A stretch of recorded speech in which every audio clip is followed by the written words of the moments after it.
going to school or work, oblivious to the fact that almost 80 years ago it was the home to Nazi soldiers. Now, many of us know the stories of World War II, from history class or stories of family members. However, most of these stories are foreign affairs, but the war had an effect both globally and locally, including the state of South Carolina.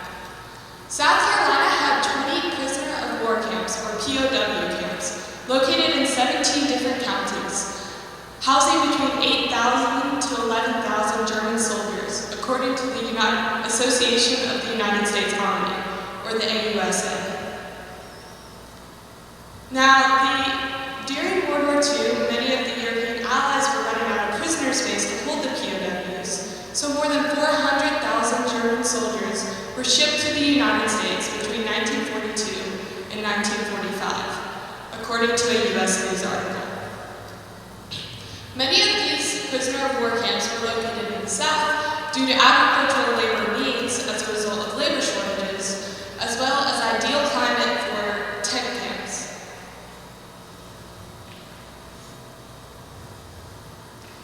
From November 1943 to 1948, located at the what is now the Maddie Hall Healthcare Center, there was a Nazi POW camp that housed around 300 German soldiers. The German soldiers would spend their days harvesting cash crops often grown in the South, including peanuts, peaches, and cotton. Now, this marker shown is located at the Maddie Hall Healthcare Center to give a brief description of what the camp was.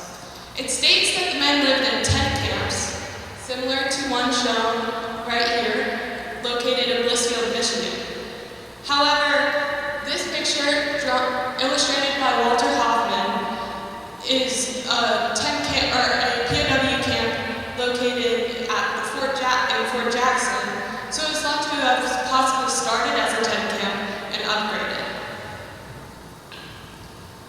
The men worked 8 to 10 hours a day, earning 80 cents a day, but under the Geneva Convention, the men could not be forced to work, but in many cases the benefits did outweigh the negatives.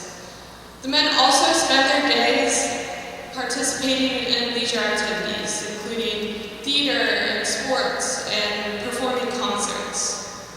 They also had the opportunity to take night classes, and one of these classes was English. And Gunther Leibelt, a prisoner encamped in Aiken, was one of the men who had the opportunity to learn English, according to the local newspaper, the Aiken Standard.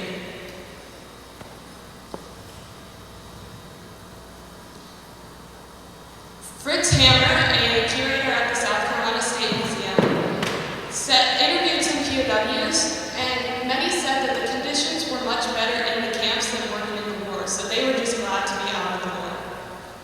However, even if these camps did seem civilized, there were some appalling events that occurred, including an escape at the Aiken Museum, at the Aiken POW camp. On Monday, January 24th of 1944, prisoner Gerd Gutzak escaped unnoticed from his work detail group in Hitchcock Woods. He was discovered as missing after lunch that day, and a manhunt was immediately launched by the Aiken City Police Department, the Aiken County Sheriff's Department, and even the FBI. The bloodhounds were also brought from Columbia to help with the search, according to the Historical Marker Database. One of the most interesting facts about Gutzak's escape is that this was a planned escape, and he had hidden food in Hitchcock Woods, planning on flying back to Germany. He was found 2 days after his escape, and they also found a trace map of the roads in Aiken, similar to this map that was made in 1940. And over where the POW camp was located, he had drawn a swastika symbol. The escape was not even the most appalling event that occurred at this camp. On April 6, 1944, prisoner Horst Gunther was murdered by his fellow inmates as he was, quote, a traitor to the Reich, end quote.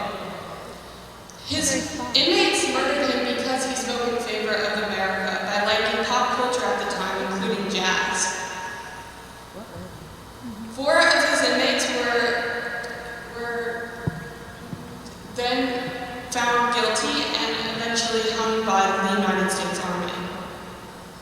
Now, you may be wondering why me telling you about a prisoner of war camp that was around 80 years ago is important to